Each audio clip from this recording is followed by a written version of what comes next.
Mark in the count. The swing arm now coming back as our countdown continues.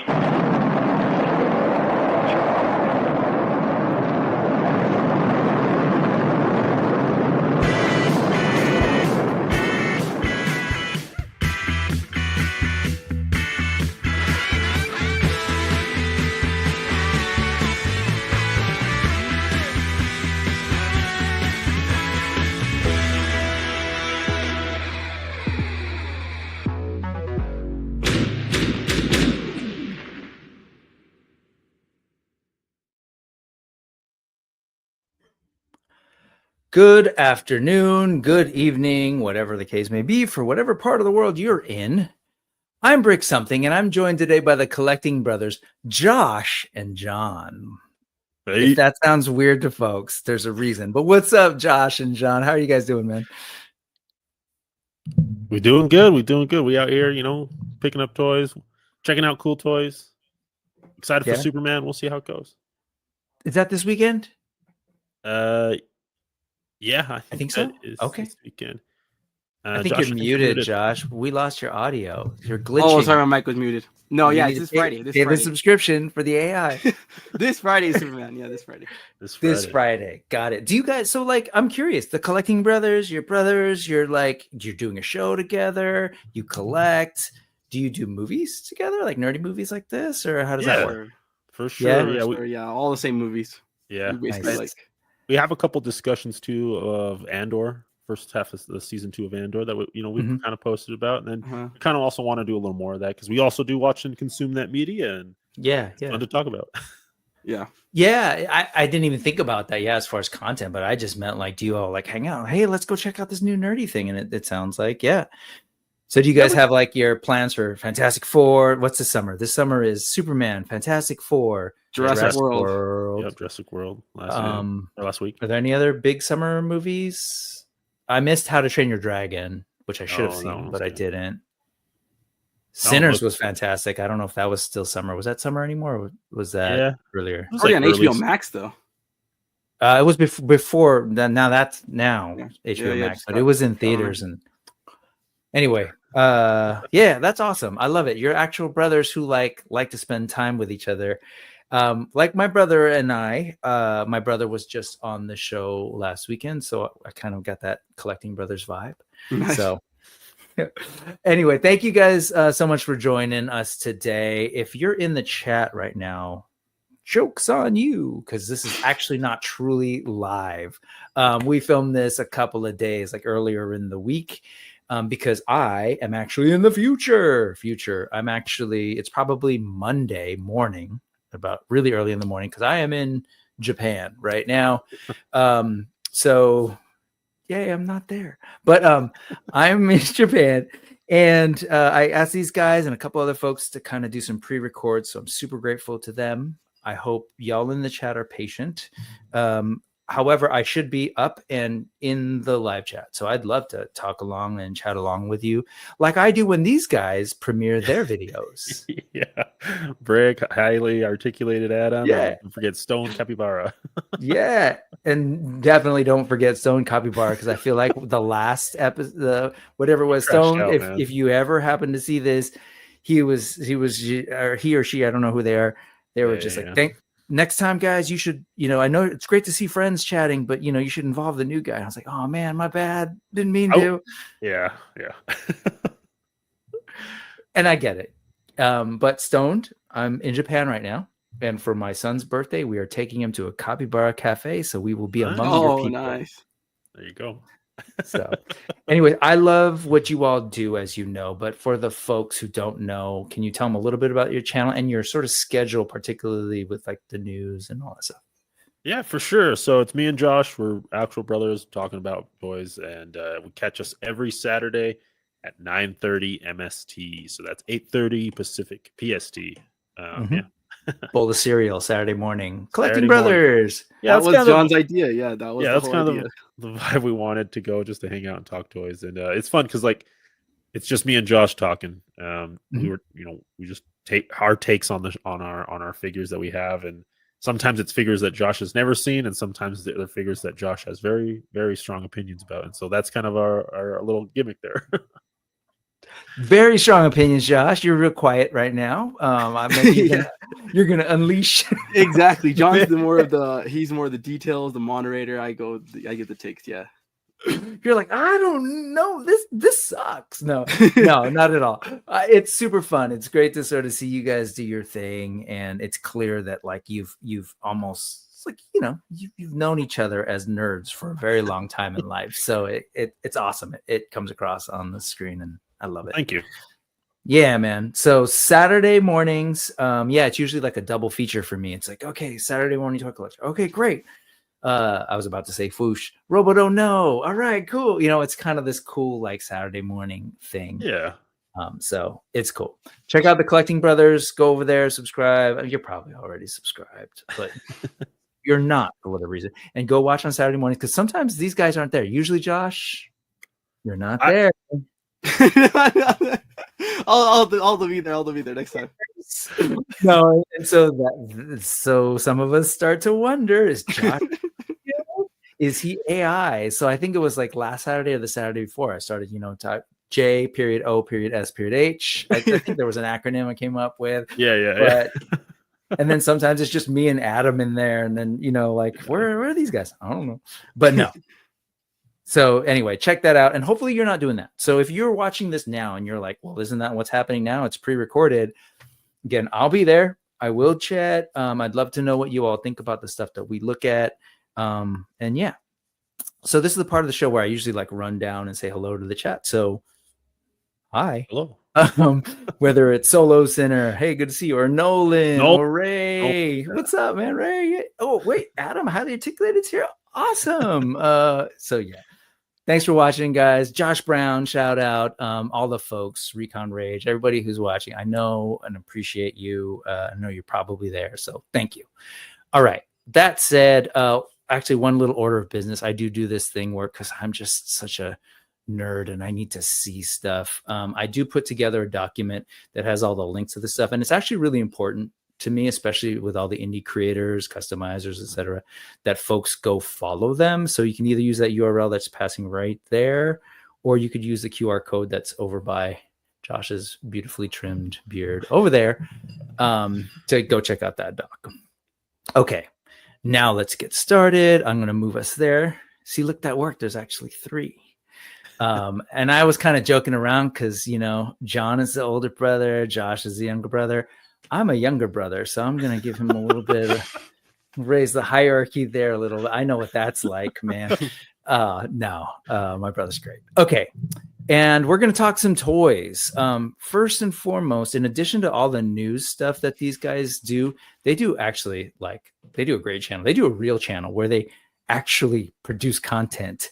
So in addition to their lives, they're doing in addition to the pre-recorded news, they also do like pre-recorded like special focuses. And one that just came out recently was your guys' video on the 4 Horsemen Mythic Legion's Horror of Einsamall. And it's super thorough. Like, you guys go through it and talk about the different figures, but you also had some sort of thoughts on like, some of the cool things about this wave, some ideas beyond it. And don't need to rehash everything. You should definitely go over to the Collecting Brothers, watch that video. But my brother and I did talk a little bit about it, but I want to talk with the Collecting Brothers. What did you all think in general? Just want to hear some of your thoughts on these figures. Were there particular ones that you want to focus in on? What's your thoughts on the Horror of Einsamall? I think this is an amazing wave and a good variety. Like, I think Josh was kind of mentioning it. Like, this is a nice spread of different types of figures. If you're new to Mythic Legions, and that's kind of like where our angle was with it, with our video, is just like, this is a great starting point for anyone who's new or hasn't tried these out or would like to try these out. This wave is an incredible spread of everything that 4 Horsemen has to offer, of the old and even some of that new, right? With Jakul coming in with that 3.0 butterfly and upper torso articulation, and the double elbows, man. Yeah, I just think it's kind of crazy to think about in retrospect. With Mythic Legions, we had like the 1.0 body for years on end, and then now we're getting so many new molds, like with the new imp mold. like it's hot on the heels of the 3.0 new mold that we're getting in Rising Suns. Like we don't even have that in hand yet, and we're already getting a new mold announcement. So it's crazy how much work that the Four Horsemen are putting in compared to, like, when they're just up and coming, they kind of just had to ride the 1.0 and 2.0 bodies for waves on end. They just held it strong, and now they're just like hot and heavy with new molds. So super excited about just a new scaled figure. Like these are smaller than dwarves, smaller than goblins, and just like the new possibilities that can come with it. Because as we can see, like the Thistlethorn and the Thump head sculpts, they work even on this smaller body, which is kind of crazy. They do. Yeah, I'm with you. Those are all points that like I was super excited about as well. I love your kind of take, like, hey man, if you're gonna go in and figure out what Mythic Legions is all about, like you are spoiled compared to some of us who were back then, like, we loved it, right? It was just like, wow, these things are cool. Like I'll take a couple different nights, I'll take this, but they're all generally the same buck. And that's unfortunately, I think it's a good reminder for all toy companies, especially indie toy companies. The reality is like, you've got limited funds and you're just trying to build an audience, trying to figure out how many figures you can sell before you can then reinvest a bunch of capital to do new tooling. But as time goes on, 10 years in, they're like doing everything you guys said, brand new bodies, or they're like even reevaluating joints and all these kinds of things. That new shield port too, fixing the shield. That's my thing, man. That was something that I've been kind of like, I'm not much of a complainer, but like that was definitely one thing where I was like, oh man, I know these can be so much better. And I think it's a really great solution. Obviously, like, oh, I'm not wearing it anymore, the Animal Warriors of the Kingdom, but I appreciated when their thing came out, their shields came out, you could kind of switch sides so that it could ride depending on if it was right-handed or left-handed. And I'm not really big into the handle thing. It kind of reminds me of when me and my brother and my cousins would play Knights before with the trash can lids. And I mean, it's like, the whole idea of like, especially when you get like Masterverse figures or other ones that kind of, that are like real shields that have straps and stuff. This is getting closer as far as like where it rides on the figure. So I love that. And I also love that it's backwards compatible and it still uses some of this stuff. As a Lego guy, yeah, I'm all about that. So I agree with you, man. It's really great. But again, it's almost like the best of what they're doing right now, right? It's like the different scales. The soft goods have been on point ever since Justin jumped in. I don't know how far back you guys go. I think you go far back enough to remember some of those spongy capes we used to get. Yeah, and they always frayed. They were terrible. They would rip like crazy. So you're getting some good stuff. You're getting things like face plates. You're getting, some really cool accessories. Like this stuff just didn't exist. Yeah. So everything you named plus this kind of stuff, right? And like more and more, they started with sort of cosmic a little and figure obscura, and now they're like full on. It's everywhere. They're like, here, build a bar. So great wave. So this is all, on pre-order right now. When this airs, I think you'll still have a couple more weeks. I'm one of those who's going to wait on this one. I just, with the trip and everything, but I am definitely an all in. Sorry, nobody heard that cares.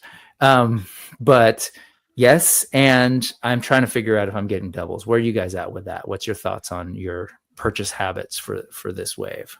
Yeah, I go all in, and I don't get doubles actually. I think like I usually will go all in, and then when they have the in-stock sale, I'll go back and then get a double if I really like something. But yeah, I'll just go all in. I'm a cosmic guy, so as much as I appreciate and love these Mythic Legions waves, I do not go all in on these.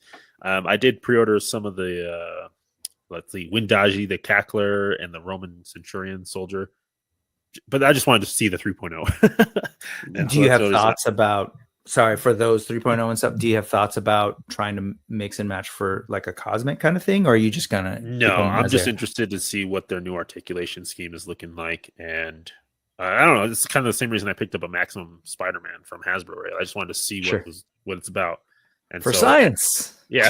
That's how he justifies it, yeah. The Roman soldier is cool, and then the Cackler I like because it's kind of more of the lycanthrope that I like, which is the more slender, sleek one.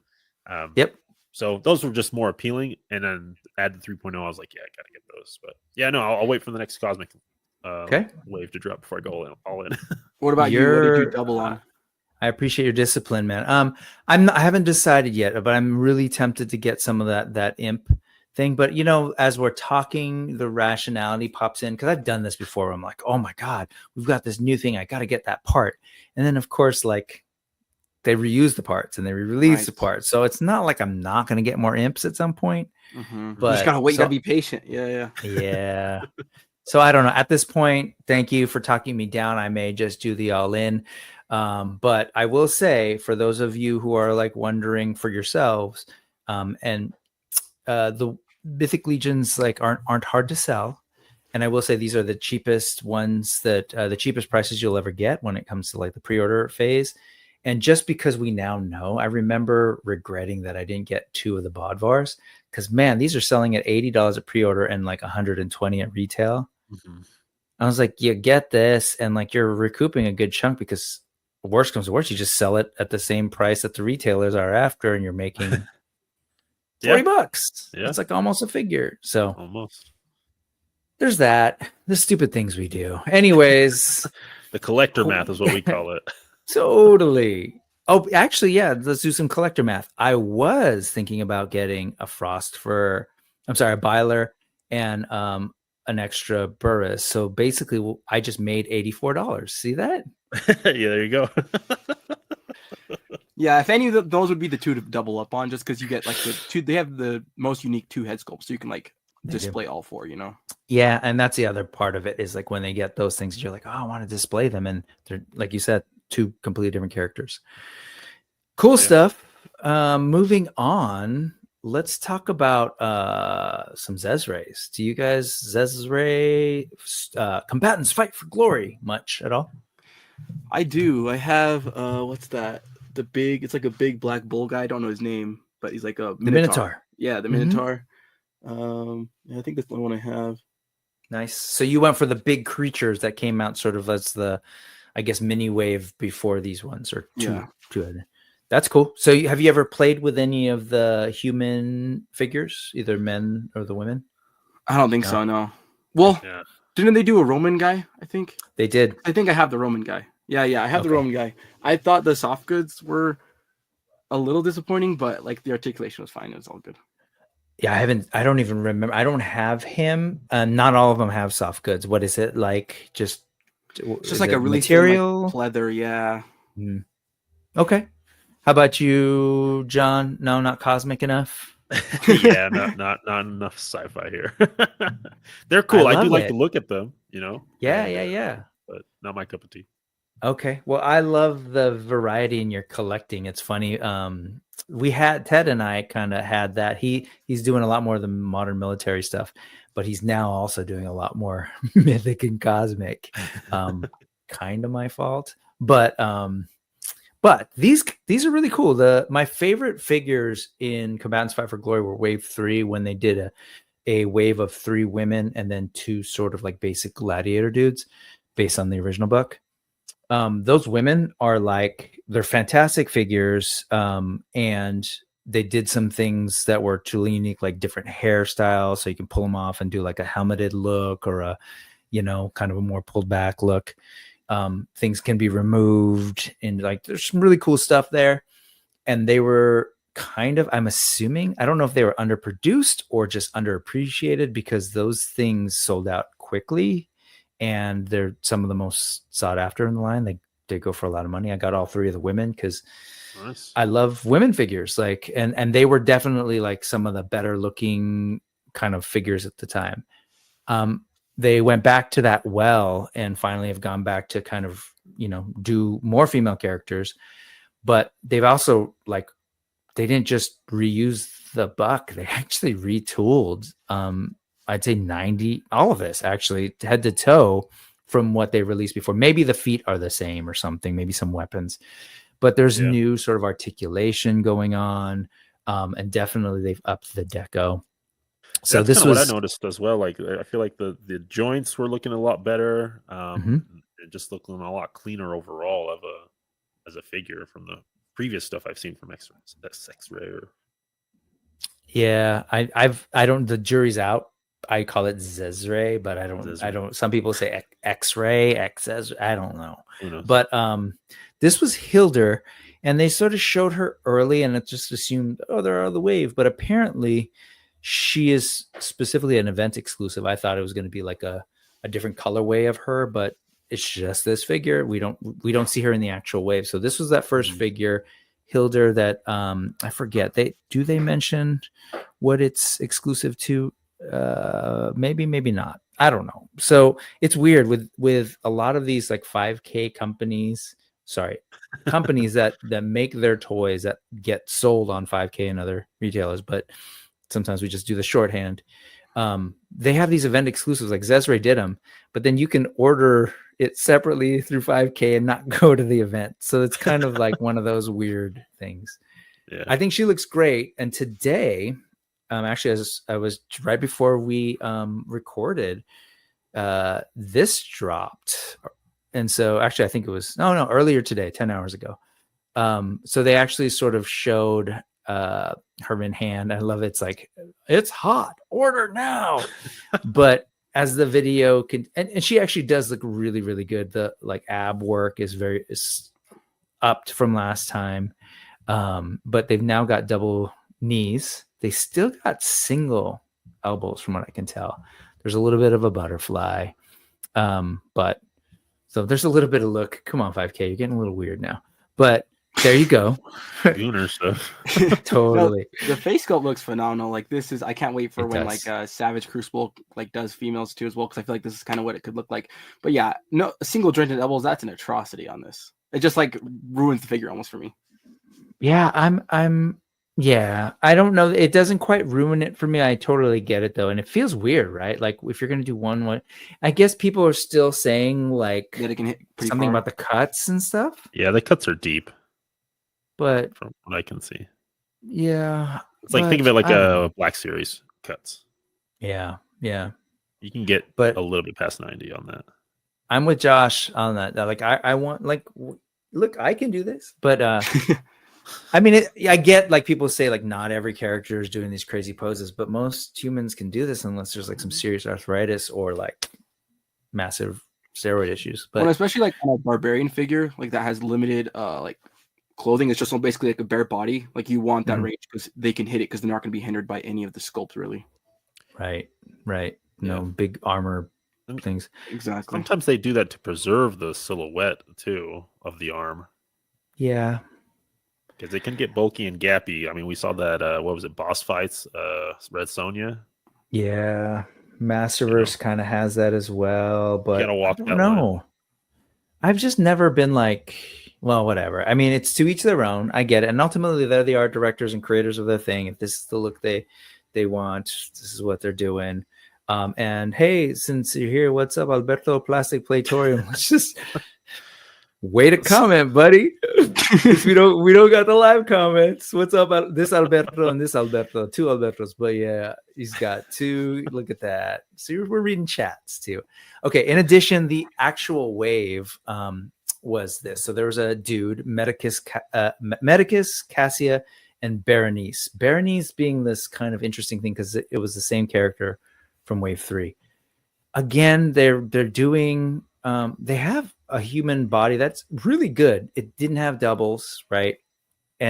Or a butterfly, but they just decided they were going to redo it. So this is again a whole new body for the guy as well, for Medicus, and he's kind of got that classic Gladiator look. Yeah, his armored up look is like straight out of Ridley Scott's Gladiator. It is. And then so here is Cassia. Not flattering in my opinion, looking at the like that garment in particular, the way they have her here, but then you'll sort of see her armored up. And then Berenice, again, sort of a 2.0 version or a version 2 of the same character from Wave 3. But of course, with all the new articulation, and they kind of see it in these shots. It's funny. I was just recording with Travis from Toilet Takeover, and we were talking about, are you guys familiar with Savage Crucible and Almighty Legends sort of partnership that they've got going on where they're using essentially the same bodies? Have you heard this at all or no? I know the Collegiate Legends. Right. Well, Almighty no, Legends. Almighty Legends was a completely separate sort of like biblically themed kind of thing of like angels and but they did a Kickstarter, and so along the way at some point I guess they got together with Harbinger and essentially were like, why recreate the wheel? You guys have a great human body and buck and system.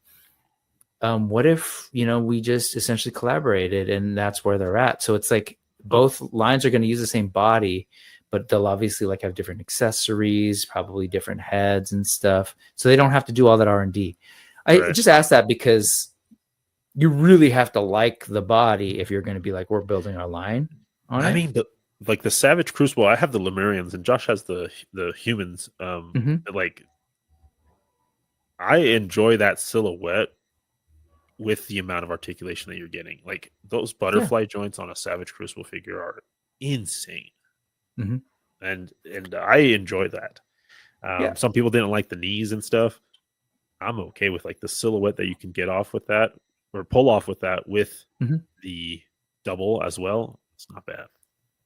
I think that's kind of a cool idea. I think it's kind of a cool idea that they're sharing a mold, because you can then share like pieces in the catalog from both lines. Like if there's something cool you want to use in your Savage line or vice versa, then it's just everything's going to fit nicely because it's on the same mold. True. Yeah. And then you've got like fans of both, like, oh, well, now I might check out your line because it's compatible. Yeah. It's basically, imagine if a different company was creating Cosmic and a different character was creating Mythic, but they worked. And obviously that's not the case. Right. The reason Infinite Legions.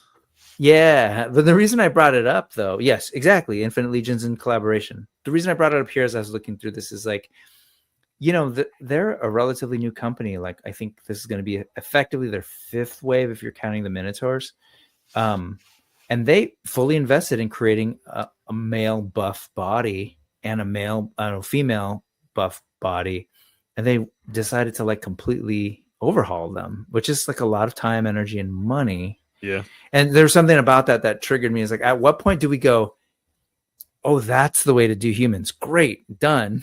And so now it's like, but I've got characters I want. Okay, can I just build on your system? Basically, like there's something to that, especially as we were just talking right now about elbows. Because I'm like, yeah, like Savage is able to do double elbows, double knees, and all the other stuff. I often just wonder that myself, like for two reasons. Like, why are people not into doubles if we can see other lines doing it? And I get it; it's an aesthetic choice.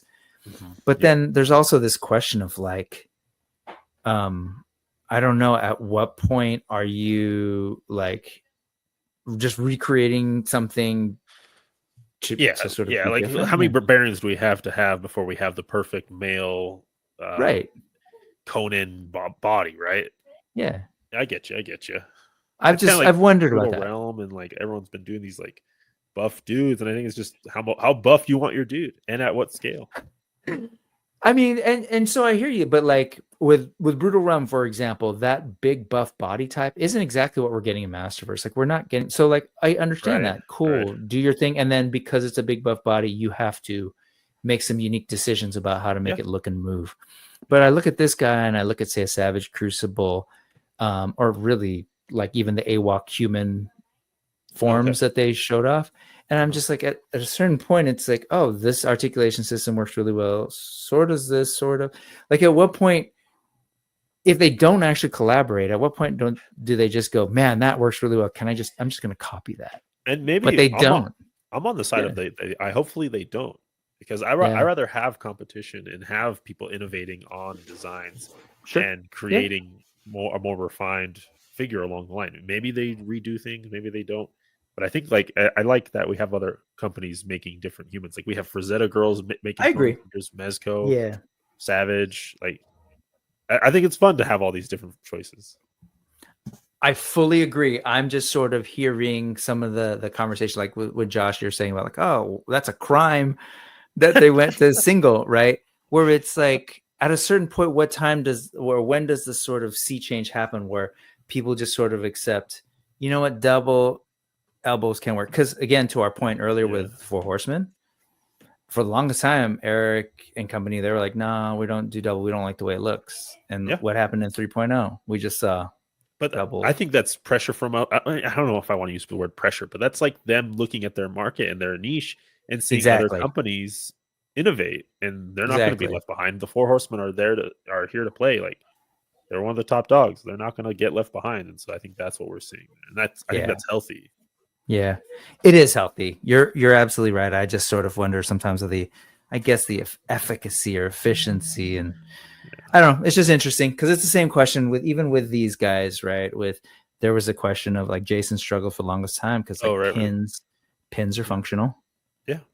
Pins are relatively more cost effective and a little less complex, and they can be fixed easily. Yeah. Versus pinless, but there's a sea change now, right? People are like, pins suck. So I don't know. Yeah, pins I don't mind. Pins I don't mind because it's like it doesn't really affect the articulation, right? Just the look, and who cares about that? And even like if you do like photography I love angle, like you'd be like, oh well, it doesn't look good on the like photography. Like there's enough like photoshopping, and like you don't even have to know Photoshop or Lightroom. You can literally circle it and say remove object, and it goes away. Like pins. Josh does it, right? JOSH does it. He's like, I run it through that algorithm. Yeah. But these are great. Man. Yeah. They look really cool. And then let me like quickly get to the women. You can kind of see. So these are some of the older figures. That's Scorpion, who I have, and I think that was his name. But see, these are some of the older gladiators, or not gladiators, Centurions, I guess. Yeah. And this gladiator, he really is cool. Love that sort of helmet, the overall look. And then this is a figure that I do have. And it's funny, this is similar, but this one is more of a, this is an actual armor piece. This was a replaceable arm. It's cool. It's smarter though to do it that way, because then you don't have to create a whole new mold. It just all the things build on, kind of like AWOC, where it's all just slip on. It is, for those of us, I love it. This, I'm really curious to see how that works. It looks really cool.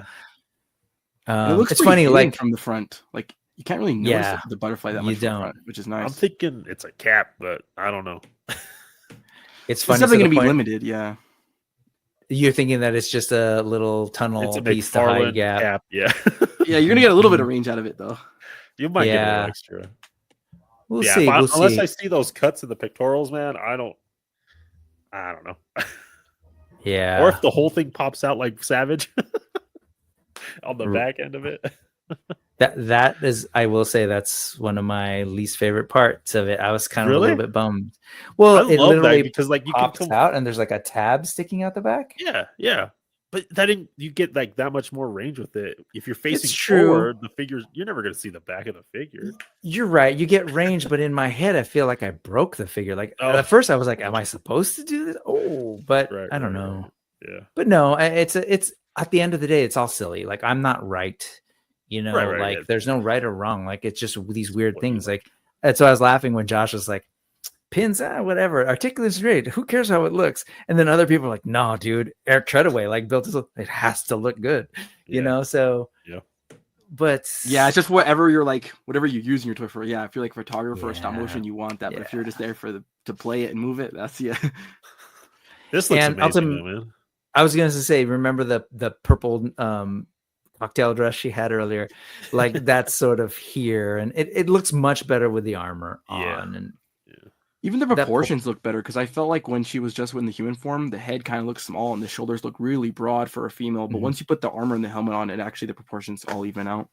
Which is probably like in real life. It's funny, I look at this, I was just gonna say, like sometimes we look a particular way in our clothes, like but I'm looking at this, and it just reminded me of, like, I don't know if you're Berserk guys, but like Casca, like if you took like the anime version, great, now we're gonna do like the live action version, and I feel like there's a little bit of that going on. Weren't you guys talking about the Casca SH recently? Yeah. I'm actually finishing up the Berserk Redux. Restarted that, man. Okay. Hell yeah, look at you. You got what's up? In a box over there, I have Zod. Nice. I love Berserk, and I shout out to Thanos for finally making me go back and try and read the manga and get through all of it, because it truly is brilliant. We're on a tangent. Zezre, I don't know what this says about your stuff, but like I end up going everywhere, you know. I'm not sure if that's good or bad, but I appreciate these figures a whole lot. I actually did go all in on this wave, or essentially buy all of them, because we need a Joaquin Phoenix head for that figure. Totally. And you know how much are these figures? How much are each are they? They're about 40, if I'm remembering. 42. 42. Wow. Yeah, it's not that bad. 42. Pretty good price, actually. Yeah, it's funny that we're saying that these days, right? I was talking to my brother about like something that he bought today that'll come up later, and it's like, oh my god, it's only this, and you're like, no, dude, that's a 3-digit number. But we say that like we're like, oh, it's only this. Dude. Me and John we just did our video on the Snowcat HasLab, and we just had this conversation. Like we were just like, I was like, am I being crazy that this price is okay? But like, if you talk to any normal person, they're like, you're buying a $350, $325 classic toy car. You're like, you're insane. You need to go to the mental institution. Yeah. Well, that rationale, man. It's the science, the math, all this stuff. It's just toy stuff. It doesn't quite work out. Zezre Studio, Combatants Fight for Glory. Hey, typo 5K. Where's the Combatants? This wave, the wave looks great. I'm into it. But yeah, let's move on. How familiar are you guys with this line coming through? Rise of the Fifth Sun by famed sculptor Jason Demon. That's one thing I love about your channel, Brick, is that you always find the stuff that ain't nobody looking at, ain't nobody got their eyes on. Of this? You bring it to light. Yeah, I have not heard about this, and they only have like 250 followers. So yeah, this is like a brand new thing now. Let's see it. That's Brick's dude, bread and butter, man. He does such a good job. Thank you. And it has to be something that I'm personally into, and like this is one of those lines that was like, man, I have been into this kind of thing. Give me the Mexica stuff based on sort of the Aztec culture lore. I actually spoke with Jason a couple episodes back, maybe now in late May or mid-May, and he broke down the line and all of his work and all the sort of research he's doing and how he's sort of transforming sort of his research. Like a lot of it is very research based with so based on the actual history and culture of and mythology. It's not probably the most respectful word, but of ancient Aztecs and Mexica people who still thrive and exist today. But whole other thing. But Rise of the Fifth Sun is a line of action figures based on Mexica lore. So if you're not familiar with the idea of the different suns, it's like different periods of creation and of existence. And so there's the four that like, and each one a different sort of god and conflict is in play. This sort of takes that idea. There are the sort of four gods that are in play. And then the fifth is sort of this big battle of them. And so this is not new. So the folks who are watching this are like, yeah, we know. But the renders, I did share before. So this is their version of Quetzalcoatl, and which are really cool with his sort of alternate head. But there's been some progress. So this is a new prototype. Oh, see, there you go. This guy thinks it's pretty cool. Yeah, so the prototype looks really good. Like just the cuts on everything and just how the details going. Yeah. So this is totally new. Are you at all familiar with sort of like this type of? I mean, me and Josh are both Peruvian, man. We're Incan. We got that Incan, You got the Incan, ancestry. And so, yeah, I love Incan culture, and I've done my own little research of it and stuff. So seeing that representation, those South American cultures getting represented, I love, man. Quetzalcoatl, the jade, or not the jade, but like the bladed weapons where it's just chipped rocks, like, yeah, it's fun.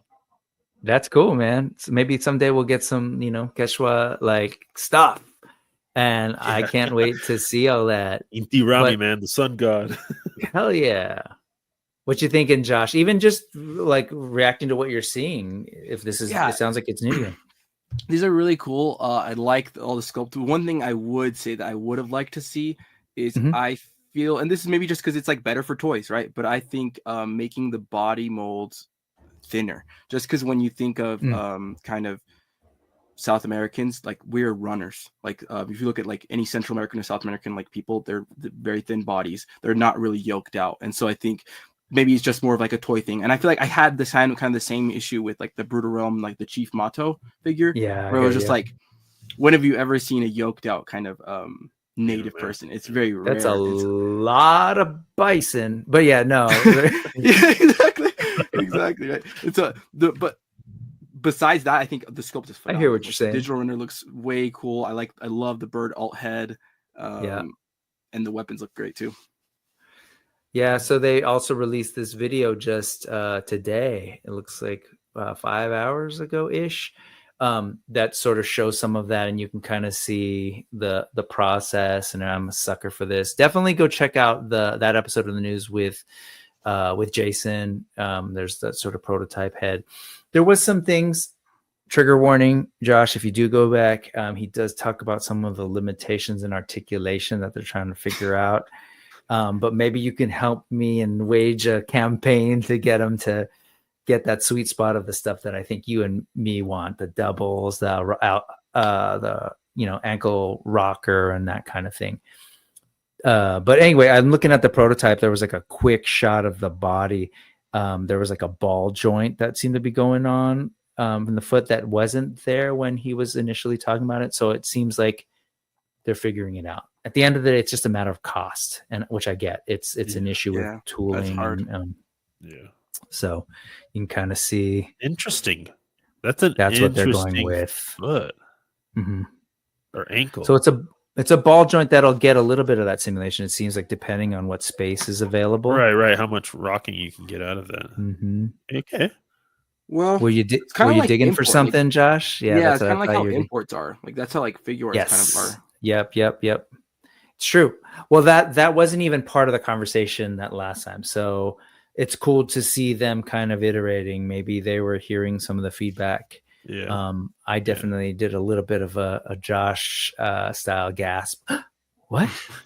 but trying to be respectful there. I get it. Like I've worked with enough creators, including Jason, and did a little bit of back and forth with Dan on like just questions about Bushido, where it's like, as somebody who is an outsider, there's definitely things that I'm not knowing about and thinking about, but it's looking pretty cool still. I'm excited for it because I've been waiting for something like this since I was like a little 4th grade brick learning about this and like getting the like 3 books that were available in my library about the Aztecs and just going to 10. So, nice. And in the Legions, your world, like custom parts and stuff, like folks like Lop, that's here, Lop Meharada, are constantly like, getting these parts to make sort of Mexica and South American inspired characters. So we're actually going to get a line like production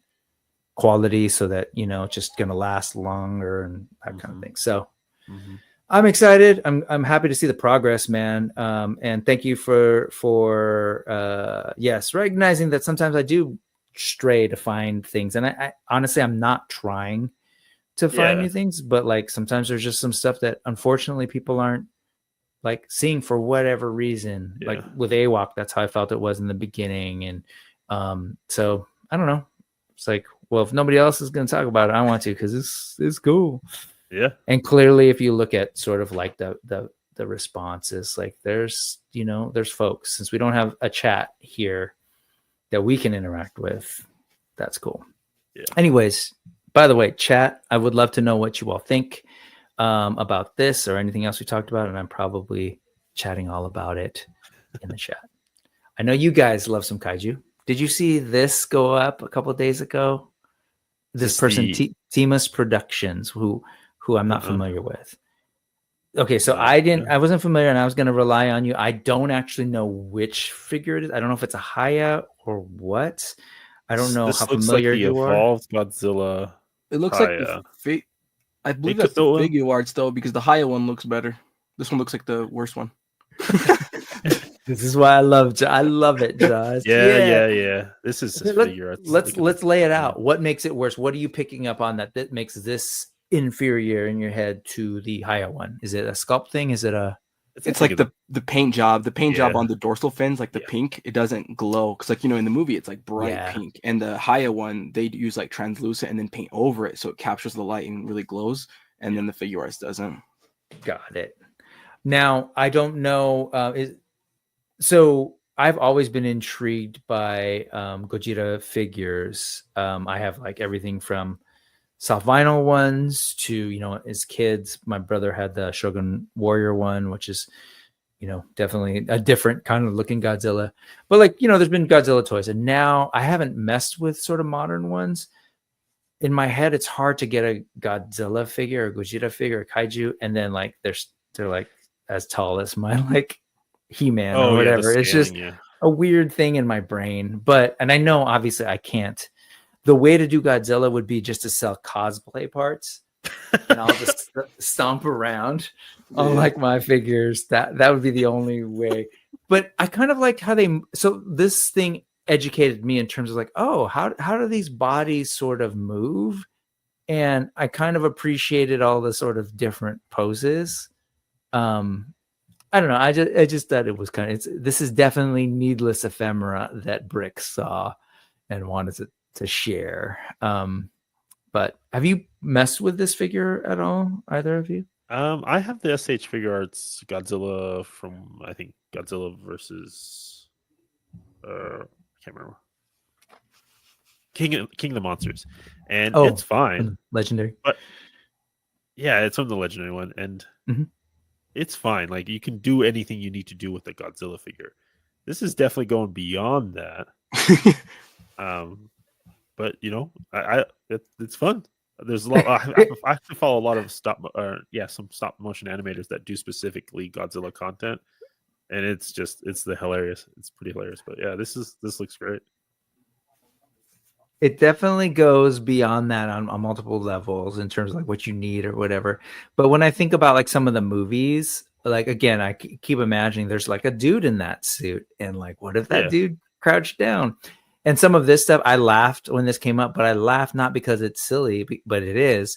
But like we have seen like Godzilla's like doing this or like riding back and flying on their tail or whatever. And so but anyway, aside from the realism or not, I'm just sort of intrigued how this body is doing this. This is a modded Haya. It is. It's modified. Oh, is it Haya? Yeah. Okay, I wasn't sure what it was, but I'm sorry. Bad host. I should have mentioned that. Yes, and that was like their big. Oh, they point like shaved the joints. They shaved it, yeah. Oh, yeah, and they're like, look what it can do. And so part of what I wanted to know was, is this at all approaching what is out there for like modern Godzillas? Like, and I was wondering if you're familiar, because like this stuff, did they cut it out? It is? Okay. This is well beyond anything Godzilla has been putting out through SH Figure Arts or Haya. Like, this is a Haya toy, but they've like cut out a lot from what I've seen. So like even potentially, and I should have maybe done a little more research, but just like potentially they even cut out some pieces here to get more forward I think so, because movement? if you look at where the two cuts are, one's higher than the other one. Like, he kind of not cut even. Yeah, they're uneven. So he cut that, and even cut the thighs. You can see the thighs he cut out too. The top. So we've been looking at this thing for a little bit, and so is the chat. I'm curious. Was anybody like going, oh my god, those cuts look bad, per se? I don't think so. I think he cut it to where like it was just enough where the cuts don't bother. I mean, that's just maybe me, because cuts don't bother me. I'd rather have increased articulation. So I think this would be cool to see from like an actual company, like for them to do it like this. And that's crazy that he basically just, it's the same figure. He's just cutting it out to give it more range. So it's already there. Yeah. He's already producing this type of figure.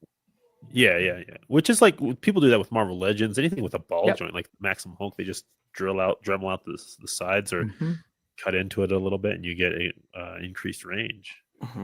Well, part of this, given our conversation around, double elbows on Zezre's, or, Four Horsemen is now doing a 3.0 body, and they're starting to explore these double knees and elbows for more articulation.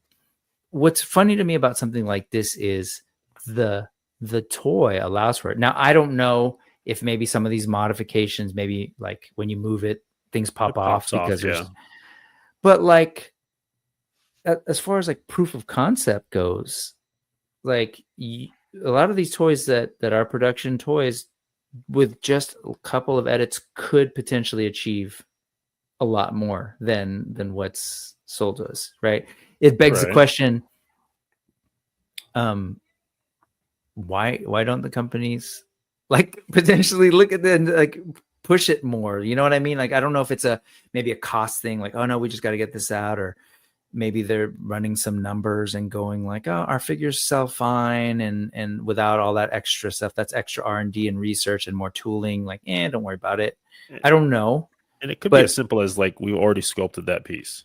Right. Why are we going to reproduce it? Like, it's just Godzilla. Sure. We already have that chess piece. Like, there's no need to iterate on it. Just put it out, right? It could just literally be that simple of like, we already have it. Why? You're right. You're right. And it's all supposition. We're just wondering. But I'm kind of throwing this out as a thought exercise. There's that Haya. So I get the constraints of like financial, or like we already have the tools. One, I will just say, like, as a creative person, if you're in a creative endeavor, if we think about that, is that the work we want to put out if we're going like, I don't want to do this because we can't afford it? So like, I'm not saying like, just hold that in your heads for a second, because I'm not saying spend the extra money or whatever. Okay, that's not what it is. But if this is proof that with a little bit more work, some things can happen, or like, let's say you're doing a Godzilla line and you see this and you see what can be done with a little bit of like these extra cuts or whatever. And so now you're going to go and do a new thing where you are tooling something new. You're going to spend the money anyways. Do you go for this because you know it's possible, or do you just go, we're good? And that's a weird thought exercise, but I just want to throw this out there as like, for anybody who's making toys in the future and has to spend money anyways, could you look at this and see what the possibilities are and consider it as you're creating a thing? Does that make sense? I'm going to say this. Like, there's a video of Mr. Beast when he did his chocolate bars, and he was just making chocolate bars, right? He didn't understand, like, there's this whole like other world where like people have to design the product where your chocolate bar is going into. Not only the wrapper, like his first chocolate bar apparently didn't have the cutout lines like a Hershey's bar, right? And so it just shattered into a million pieces, right? So he had to learn all that. He also learned that packaging on the shelf, like to put it on the shelf, has to be a specific engineering, has to do something for that. Right. His original packaging for chocolate all just fell out, and he didn't have any lines cut into it, and it all just shattered onto the floor when the people put it on the stores.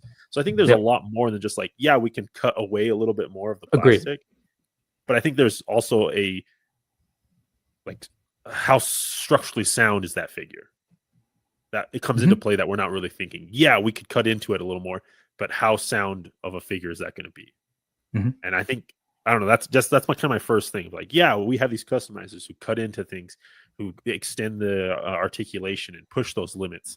But like, at the end of the day, how playable is it? It can pull off these poses, but how many times am I having to put this thing back together? And I think that's something that companies have to consider, because they want to produce a toy that's sound and can be played and can be posed. Maybe, to these levels, no, but to this level, Nice. To answer your hypothetical, if I was a new company and I was like, I'm getting in the Godzilla game, I would do this, just because like you're one-upping everybody else and you're pushing the limits to like what a 6-inch action figure can be. But like my only thing would be like, for this character, maybe not necessary, but like for their other characters that maybe you need this like advanced articulation scheme. And then like you could just alleviate these problems with maybe just using different materials, like using softer rubber that can flex more or whatever, not making it such a hard plastic, and then it is sound because it won't break as easily. We say for science, and like literally this is science. At the end of the day, you experiment, you try these things, and then you find, the structural integrity, it falls apart. Great. So then how do we solve that problem versus, so then we should just sort of settle for limited articulation. Cost, like you were saying, comes into play. Like how much research, 100%. How much development is that going to go into? But there's the question of time, as time goes on, right? So it's kind of funny. We were talking about Four Horsemen. As time goes on, new things are happening, and we're seeing that it is possible to do new things. It's to your point earlier, John, competition. Like this is kind of that evolution of that. This is like someone who's, oh man, I have these other toys that can do it. I know it's possible. And then they're like, oh, they're making cuts. That's how like competition, the magic invisible hand of competition, manifests in people going like, okay, I know this is possible, so I'm going to do this. Sure, there's problems. Can I adjust? And I know that's all super hypothetical, but over time, it is very possible. Just because like we've seen customizers do something, like we've seen, and then other toy companies will just straight copy the idea. So like with Marvel Legends, customizers made the spinning Thor hammer before Marvel anybody did, right. And then like before that there was like the cap bouncing effect, and then SH Figure Arts copied that, and they put that in their cap SHF. So like companies, they have somebody that's deep in the trenches, like looking on these forums, looking at these like customizers and be like this, or just fans, right? Exactly. And so like I wouldn't be surprised. Like I'm glad that these people push, our hobby to the limits, because it then pushes the companies to make improvements and kind of surprises them, and they're gonna copy this for sure. Like the Spider-Man Spidey Sense, right? Can of Beams was putting that stuff out. Carver Customs has been making LED flame effects, campfire sets, and now Horsemen are putting that into their, it's not LED, but they're putting those accessory pieces out. Like they are definitely watching, and it is improving. And if we could look at like Marvel Legends, right? When Toy Biz had it, when Marvel had it, like we've made so many progressions, and now we're into this Maximum series and stuff. There'll always be another new iteration. Do you think, Rick, that they'll one day will hit a limit, like a ceiling, where we're just, that is the most articulation? It will be like the technology. You know how like technology is coming to like a limit where it's like the iPhone is basically at its max. There will be one day for sure. I don't like to think that way just because of the way I am. Like, and I teach history, and I sort of like, there was this literal attempt. Here we go, like weird history lesson. But there was this literal attempt in the 90s to put this thought out there that this is the end of history, right? To quote Rage Against the Machine, quoting these think tanks. It's the end of history. It's caged and frozen still. There is no other pill to take, so swallow the one that makes you ill. The idea that this is it, so just accept it. We're not going to get better. All we can do is kind of make things a little bit better. I mean, someone could have said the telephone was great, right? And then someone said, yeah, but what if I could walk around with it? Okay, then we had wireless. And then people eventually like, what if I put a whole damn computer, database, accessing camera, video, and now we have what we have. We probably can't quite imagine what's possible. So like the question on articulation, I don't know. I feel like they probably were saying that when like G.I. Joe did the O-ring, and they're like, see, it's so much better than Star Wars 5POA. And then like, here we are now. We're like, wah, wah. I mean, there's also like that whole like a fiction begets like, our realities or whatever, right? For me, like I don't think I'll ever see it, but I want to get to a cybernetics, right? Like I want implants. I'm talking Ghost in the Shell stuff, like that is, I definitely think we might progress towards that. Who knows? But I would mod. Hold on. Okay, sorry, I had to access the database, but yes, Josh knows what I'm talking about because he's AI. All right, moving on. I just think it's cool, and a shout out to, again, was it Temus Productions? Just sort of like putting this out there and like, hey, check this out. I think it's a great thing for the hobby, as you ran down so eloquently. Who doesn't follow the customizer that shows them how to mod their figures? Totally. Let's talk about expensive ? Yeah, we don't 112 know the price yet, right? vehicles. We do know the price. It came out today. Sorry, we are filming this on the 9th, and so you're watching this in our futures. It went up for pre-order today. It was $325. And same price as the Snowcat, dude. And that includes their Mezco figure. Blackadder, yeah. So for folks who aren't familiar or whatever, this is for their Hazard Squad, and I got to show this just because I'm the kid with the cereal waiting for the commercials, looking at all the new stuff. I love that they did this. Shout out, was it Toy? Ooh, I got to figure out who that is, and I will definitely add them in terms of who made this. But it's dope. I love the whole aesthetic. I love the winch and everything. That winch actually works. It's battery operated. So that's cool. And then it has the Death Adder. So the price was a reveal today, $325. Right off the bat, what's your reaction to the price? Was that kind of what you guys were thinking? I forget what you guys said. We haven't talked about the Rumbler. You haven't? The Snowcat is gorgeous because you get if with all 3 tiers unlocked, right, you're getting a really great deal. Here we're getting this offering. This is probably, I would say, $250 toy, but you're also getting the Mezco branding on it and brand on it, so it's going to be $100 more. That's my take on it. This looks cool. There's some fun features, but I think the Snowcat has better features. Oh yeah, I'm not a big comparison guy, but I totally get that thinking for sure. No, I get. What was the Snowcat going for? Same price, $325. $325 with a figure, without the tiers, potentially even more, right? With exactly, exactly. Yeah. Not only that, what are your thoughts, I think the Snowcat's even bigger. Like the Snowcat's definitely larger than this vehicle. So it's like it's gonna, because they're coming out at the same time, everybody's gonna compare them. Like everyone's and it's not only that, but they're the exact same price. So people are gonna be, do I want to buy the Snowcat or do I want to buy the Rumbler? They're the exact same price. Both come with figures. Both are big vehicles, and so they're gonna be kind of just they're linked for eternity. I almost feel like these two guys. I mean, I think so, but like, really, are the hardcore, not the hardcore, but the classified buyer who is used to getting their toys at Target, Walmart, and they don't pre-order them and wait for them hella long. Are they looking at Mezco? Maybe not. I don't know. Maybe there's some overlap, but they're completely different worlds, right? They are different. But if you look at the vehicle, like this could work with your classifieds for sure. Yeah. It could, and we'll look at some size comparisons before I go any further. Let me go ahead and bring up, there were 2 videos that I was obsessing over today. I'm not in the market for these. Everybody knows that if they've been watching this channel, it's not my thing, but I'm intrigued by it. Again, me and my collecting brother, Ted, did a whole episode last Sunday about vehicles, because he's like, that dude is like inhaling these things. He even made like his own custom Vamp Mark 6, which is wild, scratch build, and a motorcycle. So like he's messing around with that stuff while also he's got the off the shelf Vamp, of course, and but then he's also got the HasLab Rattler, Dragonfly, and what was the first one? His tank.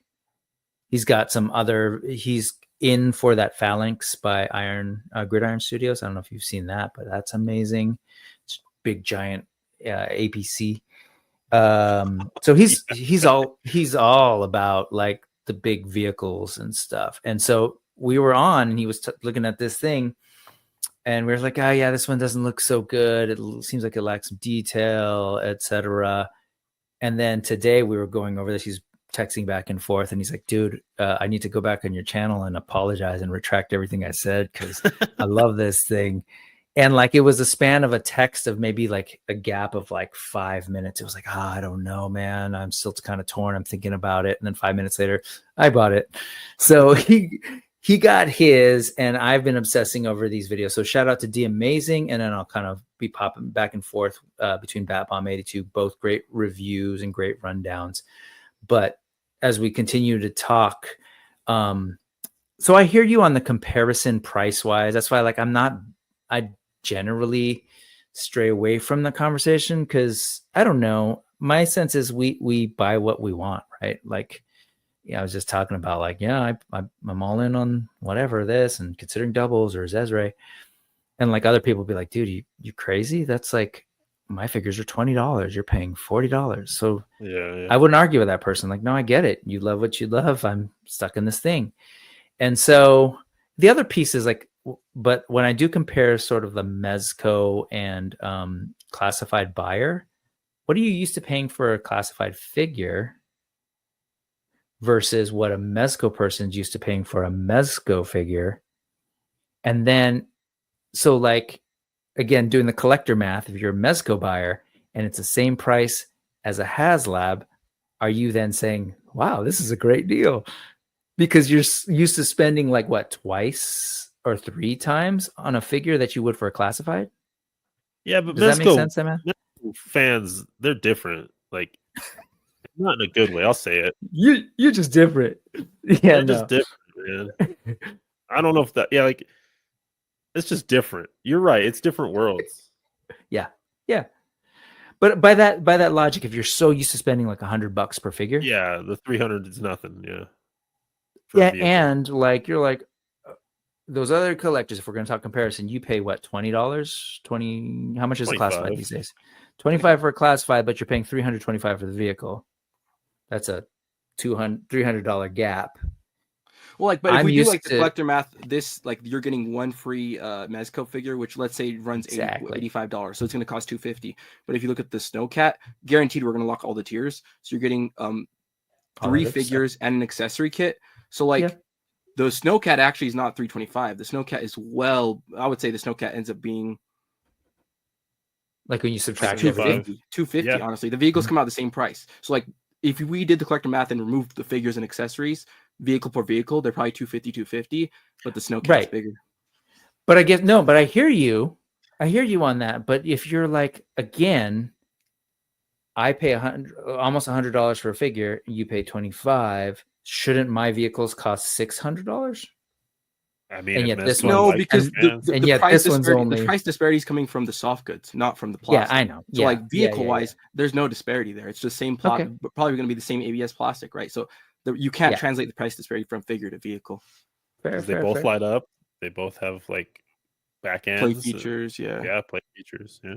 Got all the lights, like you said, and all the little things that open up. Now, if this car had a fur coat jacket, then it's a different story, guys. Or maybe some die-cast metal. If it had a fur coat jacket, and we're talking Mezco accessories, then yeah. Cooler? Does it need a cooler and some ice? No. Yeah, I mean it's got all these cool little features that he runs through, including the winch, which is, and I'll get to the figure because I actually think Bat Bomb does a great job of sort of running down the figure, but size comparisons, D's always great with the size comparisons.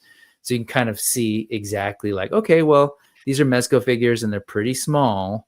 So I don't think this will work with my Joes or my Valivers, but they should if you're looking at the sizes there. I know the bodies move a little bit different, but if that Death Adder is sitting in there, then potentially so are these guys. They're about the same size. Look at the shoulders, Makes me wonder though, because like, it's hard because you're gonna have to compare it because everybody has budgets, and so like now that this shows up, it's like, do I want to get this or the Snowcat? Because I can't afford both. You know? So it's some cool stuff. Nice vehicle, yes.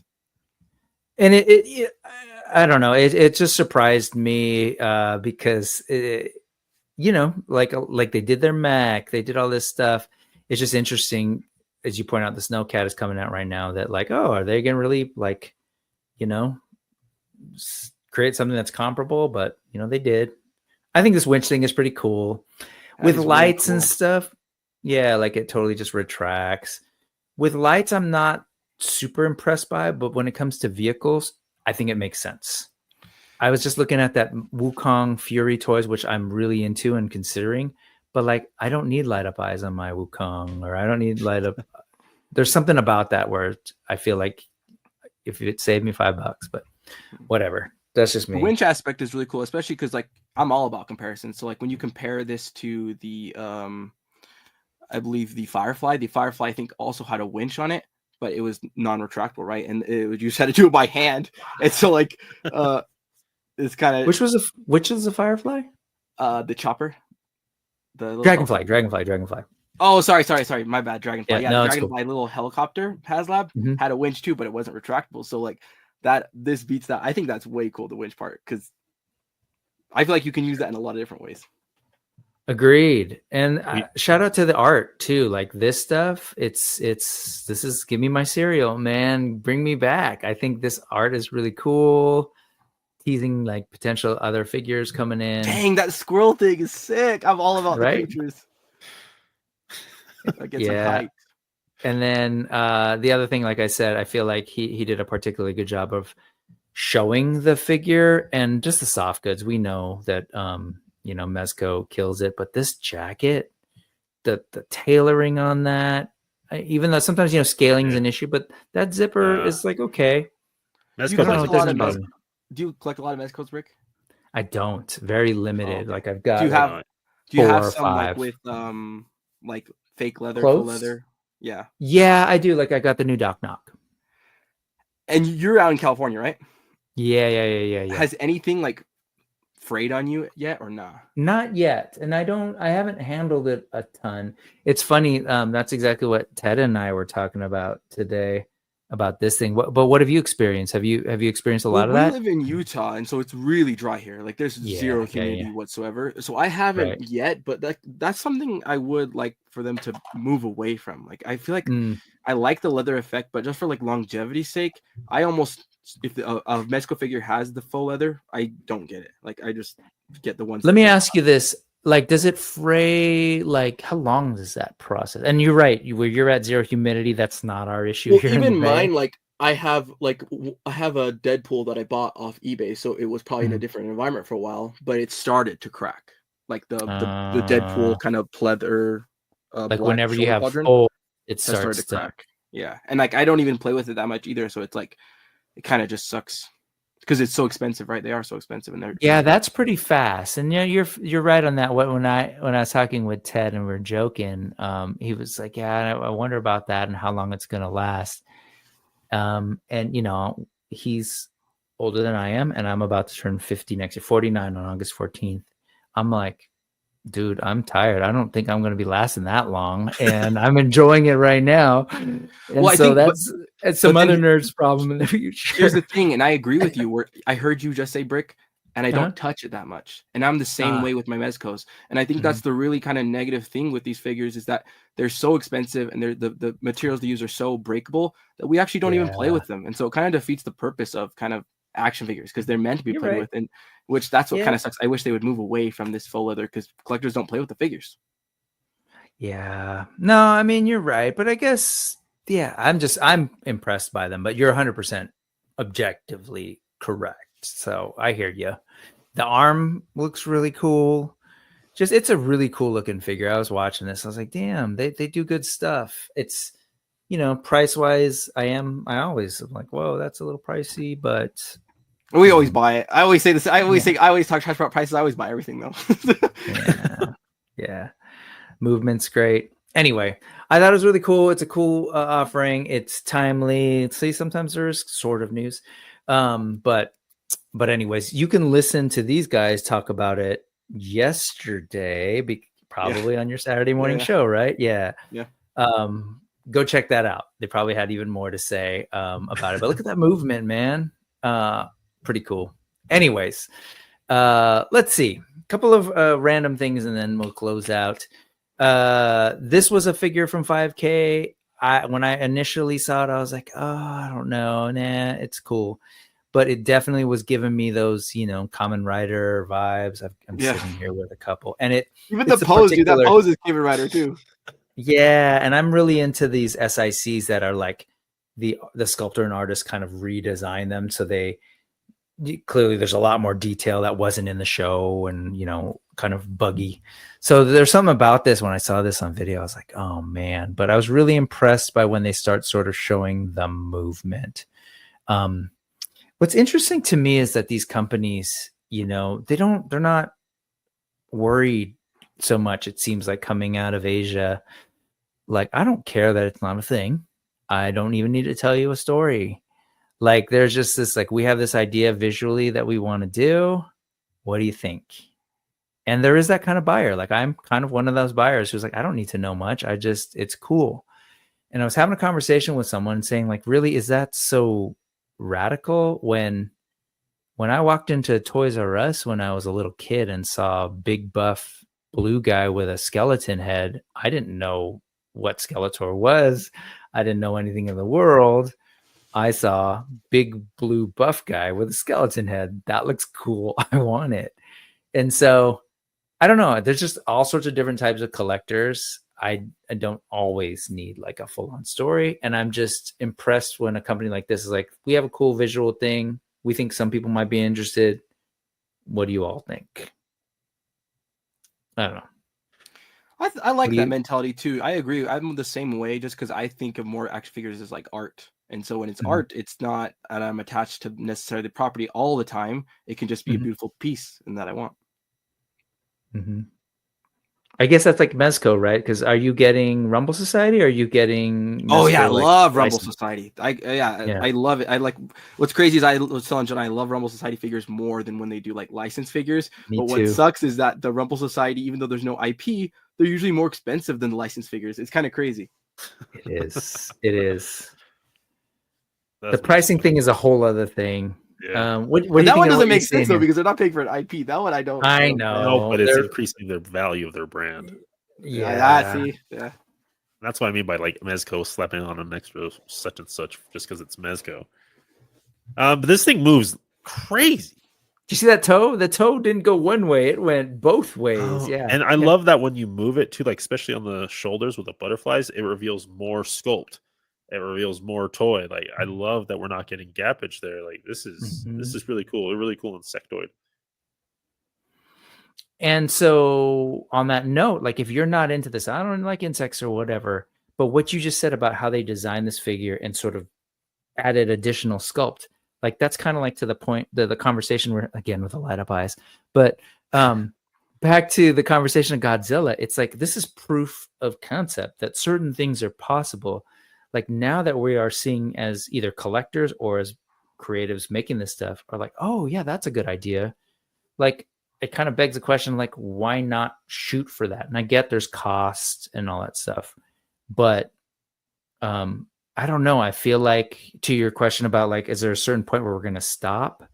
No, I think maybe articulation and movement, maybe, but then there's going to be those details, right? Like you said, like, oh, what if there's additional sculpt under there? Or the things that Jade is doing with Street Fighter, like Sagat, the whole idea of like, oh, let's make the wrap extend over the calf so that you don't see that swivel. Or same with Blanca, put some hair that extends over. Like those little details now, because we pretty much figured out articulation for the most part. Okay, now how do we make it cleaner? Preserve the sculpt, preserve the silhouette. Yeah, well, right. You can even see on this dude, his like his capri shorts, whatever he's wearing, is like inside the joint of the knee. Yeah, like it's going over the joint, which is kind of crazy. Yeah, it's cool. It's just one of those things where I'm like, as a Kamen Rider fan, like. So I said, I don't need it to be connected to a thing, but there's definitely those things where like, oh, it reminds me of this stuff. Also, like, I like Kamen Rider, but I am actually not like, I don't necessarily like it because of the lore either. Sometimes it's just, that looks cool. So look at that neck. That's ridiculous. I don't know, it's got that little extra head flap. I don't know why, but it's cool. Also, you can like tilt it all the way back. Like they don't display it, but look, if you look at the piece, there's like a little notch, I think, on the back where it can sit in, so it can get crazy articulation.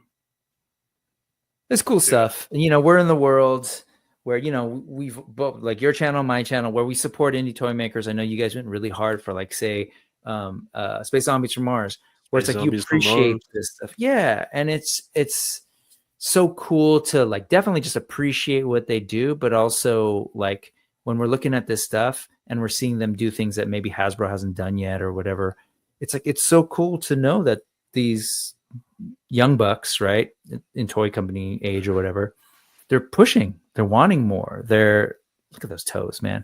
So I don't know. It's a trip. I always say this. It's a little repetitive, but we've got domestic indies, we've got small companies over in China or Singapore. We've got folks in Japan, and we've got LooseCollector in the Philippines. Like it's all over. Fist in Colombia.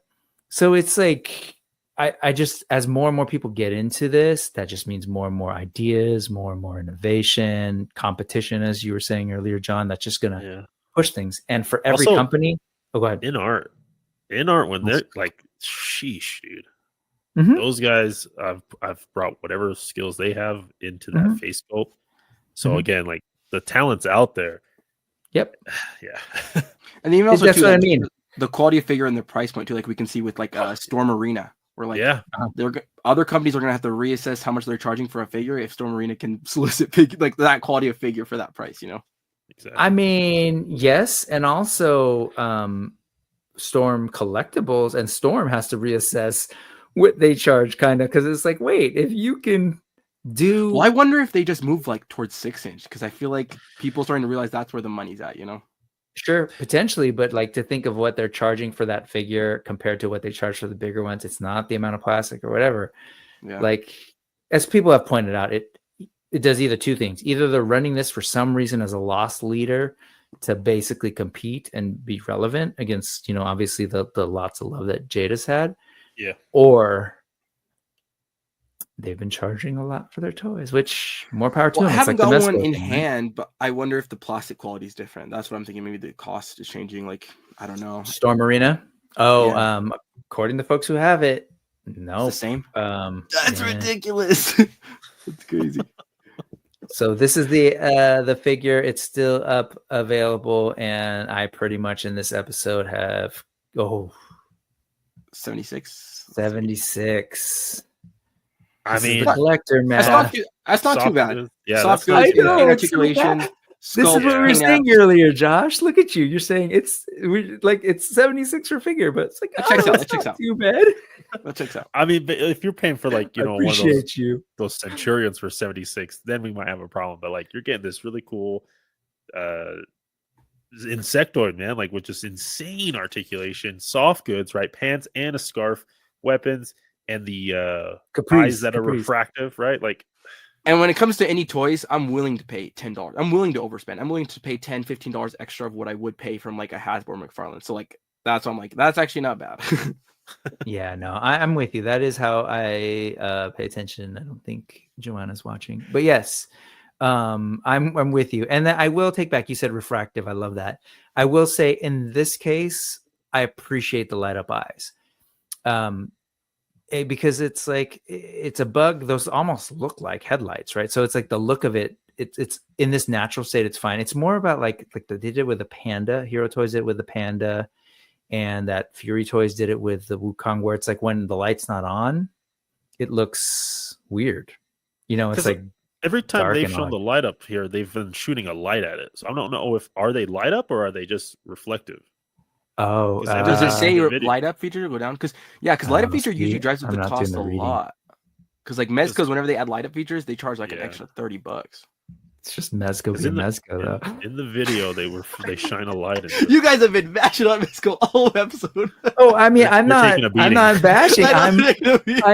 I'm objectively naming what they do, and I've bought some. So, like, it is what it is. It's the same with I know people have so much issues with Super 7, and I like Super 7. And there's some stuff they're like, I acknowledge, I get it. Yeah. I wish they were cheaper, but let's go down to the details. I wonder if it does light up or not. Yeah. Let's do the reading thing. 5K. Nope. No, but there's nothing here. Okay. And then over here. Hey, great. So okay, we don't know. Maybe lights up. We'll say maybe lights up. I mean, but really though, again, I did the collector math. I've got the indie brain that you do and all that, and I'm like, bug looks cool. All right, cool. All right. So bad, you're putting guys. $12 now, so it's not 76. Yeah, it only costs $12. So okay, coming in at 74. Before the show, we were talking. We are all educators here. You guys have a lot less years than I do. As the old person in the room, I'm just going to throw this out there. Save some of it for retirement. Put some of it away. Start figuring out your 403B or your other options. Just to true. We got to pull back. We all got to pull back, guys. Yeah, toys are not investments, right? These are not going to appreciate at any kind of value that's going to sustain you. Some might though. Not for a while. You'll get like maybe a month, 2 months. Think about all that lost equity on those leather jackets that fall apart, man. Gosh, let's go. Okay, let's do shout out quickly to two customizers that are doing some cool things that are in the realm of what you and the two of you and I love. Granted, they're a little bit more on the mythic end.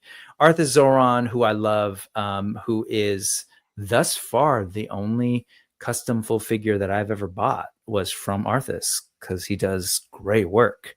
This is his Sphinx of Thebes, and I think she's absolutely gorgeous. Love this shade of melanated skin.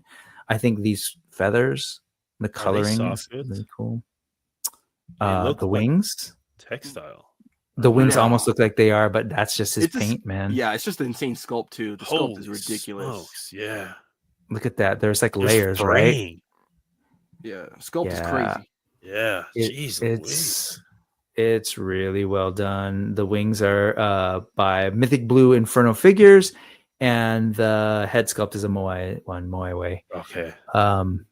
Dude, honestly, the head sculpt is like better than I think any like mass-produced. It's mass-produced Mythic Legion head sculpt I've ever seen.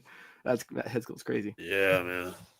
He uses the sculptor a lot, and the sculpts are great, but Arthas's paints and the way he sort of approaches it, I really appreciate. It's You're cool, right. man. It's probably more the paint, if anything. You're probably right about that. It's so cool. So there's that. Shout out to Arthas. I got to get Arthas back on here sometime. And then this one. Are you guys Dark Souls people? Because I'm not, but apparently this is a thing in this game. It's called what's it? The Bone Wheel, I think is what it's called. And so yeah, it's for use with the epic hack skeletons. But you can kind of see they've essentially sculpted the skeleton bone wheel. Yeah, bone wheel. They sculpt the torso and within the wheel. Yeah, and then plug them in. Attach the legs. But really, proof of concept, there's no reason you couldn't essentially do the same thing. Proof of concept for General Grievous Black Series. Sure. Yep. Exactly. Look at that. It's just wild. And I think it's kind of cool. It's fun. That is way cool, yeah. Just thinking about like for customizers, all the potential yet to happen of like the different kinds of things you could do and put out there to work with these, plastic figures we love. It's cool. Yeah. That's not how I want to go out necessarily, but seems fun. I mean, like if I had to die and come back as a reanimated skeleton, I think I want to be this one because you're like, I'm tired now. Let me just roll. Just cruise anywhere you want to go. Oh man, be part of a cart, Yeah, that's right. We'll get 4. We'll be a gang, and then we'll jump on.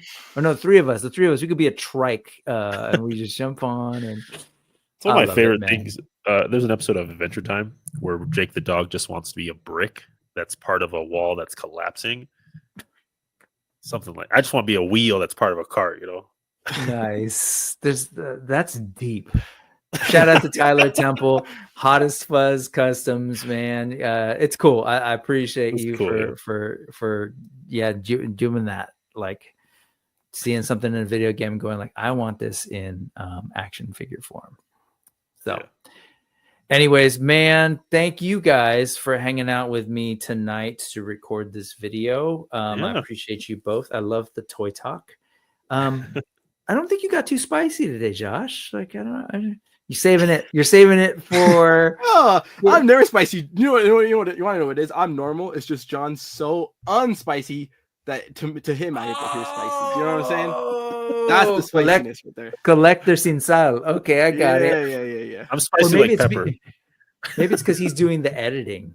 And so he's like, I'm gonna get the most intense moments and edit it in a way so that my brother looks like I'll say this. All of our videos start with Josh's quotes mostly because he's always got the take. Yes. I love it. And I love the construction of the videos, the intro and everything. It totally works, man. I'm like, what's he gonna say? Where's this happening? So I love what you guys do, man. Yeah. Because I definitely don't want to be clickbaity. Because like anytime I do something like that in the title, I always try and pay it off immediately. So that way people don't feel like they're getting gypped, and then we get into the show. Yeah, I know that. You got to play the YouTube game a little bit, I'll let you guys do that. I fake my way through it. I'm like, my titles are the worst, but I'm just like, because this is what it's about. And I've said this multiple times.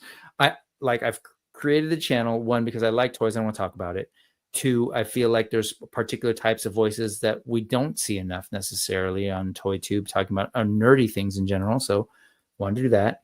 I needed an outlet for creativity. I get to do graphics. I get to do sometimes editing and design a show or whatever. Yeah. But really, it gives me a reason to like invite people that I'm watching that I'm like, oh, that's cool stuff. Or people that are making toys that like, oh, that's great. Or photographers. I was like, hey, I do a show. Will you come and talk with me? And I got to hang out with the Collecting Brothers tonight, for example. It was rad, man. And I appreciate it. So for sure. That's the biggest perk, for sure. Like talking with actual like toy people that make toys is just like the dream. Yeah, for sure. Yeah, man. Yeah, we got to talk to David Vonner, man. That guy is. Or even when we talked to Jason for the first time, like I was honestly starstruck. Like, because I was like, what the heck? Yeah. We do love Jason. It's fun. Yeah. And Jason's hilarious. I love that man. guy. Always he's so fun. funny. And he's exactly like that on chats, on everything. I love that dude. He's great, man. But brilliant. Absolutely brilliant. Full trust in him, man. All right, man. Thank you guys so much for hanging out on the Brick Something channel. Again, slumming it over here on the Brick Something channel when you could be in that fancy Collecting Brothers setup you all got over there. So anything new coming up content wise, knowing that this isn't coming out till Sundays, or anything that you think that might be coming up as far as? I got some toys coming in. I got the in-art Batman coming in. I got a Dio from Lone Wolf Labs coming in. So just kind of, we'll do a little review or rundown or reaction to those, just like content wise for us. But yeah, every week, Saturday morning, 9:30. Josh, what you got? I'm wanting to do the Savage Crucible Wave 2. I just got the Wave 2 in, so I think I want to look at those barbarians like on camera. Probably nice. Did you go for the whole wave or? Yeah, I went all in on all 3 waves. Yeah. This guy, he tells me, "Oh man, I missed out on the humans." And then he gets a package. He's like, "Oh, I guess I ordered them." I didn't know I went all in. I didn't know I went all in. I got all in. I guess all 3 So waves. As far back as the Kickstarter, then I'm assuming. Yeah, Josh. Yeah. Josh was in there. Yeah. Oh, he's indie sport. I sport all the indie. Yeah. You know, if I was what I am now, because back then, like I wanted to support, so I got like a couple figures here and there. If I knew then what I know now, I totally would have done that. So shout out to you for having that wisdom. No, because then you could offload them. You know, that's not going to be an issue because they're going to sell out. Like, yeah. So you made the smart move, man. Yeah. But just plan for retirement. That is my retirement. Hot Toys Cody, this is retirement right here. That's a figure. That's a figure right there. That's going to help pay for everything. Josh past 65. And for the record, Josh is fully real. He's a fully realized human being, not AI. Yeah. Anyways, you guys are great. Thank you so much for hanging out. Thank you to everybody who's in the chat. Appreciate you. Real quick, next Sunday, we'll have Cheney 180 here from Toy Migos. Again, pre-recorded because I'm in Japan. And this week there's going to be 2 extra episodes. So while I'm away, I don't know, I was like, oh, I'm away. I, for some reason, feel guilty. But it's also summer. So I'm like, I have a little bit more capacity. So on Tuesday, you're going to be hearing from, I was talking about it earlier, Mr. Wonderful from the Toilet Takeover, Travis. And we talk a lot about Savage Crucible and a lot more fantasy stuff because that's his bag right now. We talk a little bit about Frazetta art and what could be coming in terms of figures. Thursday is kind of a new thing that I knew little about, but I'm really intrigued by. It's a comic book / toys, both in 1/6 and 1/12, which is wild to me, and an upcoming animation. Like I'm like, what is going on here? So I'm just intrigued and curious because it actually looked pretty cool, and I'm like intrigued by any creator who's like clearly this person has been working on it for so long. It's called Symphonic Verses. And so that'll be on Thursday. Check it out. Cause like it's totally creator who, what I particularly am impressed by his story is that, for years he was being rejected by comic companies. Like, no, we're not interested. We're not interested. And then, you know, he's really just pushed and is doing it himself. And so just that alone, out of respect, I would love to hear more. So, extra stuff. But this episode was rad. Leave a comment. Tell us how wrong we were about everything. Tell us about how spicy or non-spicy we were. And defend Mezco. All right, folks. I appreciate you guys, Collecting Brothers. Go check them out. Yeah, and bye everybody. Here's where I play music and I go out. Yay! There it is.